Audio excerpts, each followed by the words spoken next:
সরস্বতী পূজার অনুষ্ঠান। আমার একটা বন্ধু আছে সূর্য, এক নাম কালু, আজকের অনুষ্ঠান করছি চালু। যেহেতু আজকে সরস্বতী পূজা, একটা দুর্দান্ত অনুষ্ঠান রাখা হয়েছে, দুর্দান্ত। মাথা মাথা খারাপ হয়ে যাবে অনুষ্ঠানটা দেখলে, এমন অনুষ্ঠান রাখা হয়েছে আজকে। আজকে অনুষ্ঠান করছি শুরু। আজকে প্রথমে সরস্বতী পুজোর অনুষ্ঠানে ছড়া দিয়ে শুরু করবো। তাই কে কে ছড়া বলতে চাও তাড়াতাড়ি এসো। তুমি বলবে?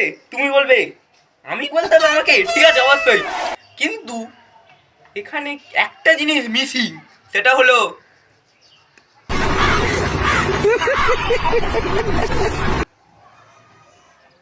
আচ্ছা ঠিক আছে, আমি বলছি। ম্যাডামটা কালো বলে কেউ দিল না, আমি কালো ছেলে নাম। আচ্ছা, ছড়া যেমনই হোক, সরস্বতী পুজোয় দ্বিতীয় পর্বে সুন্দর একটা গান করে শোনাবে। নাম হলো, নামটা কি ছিল? ও ধ্যান গোবিন্দ।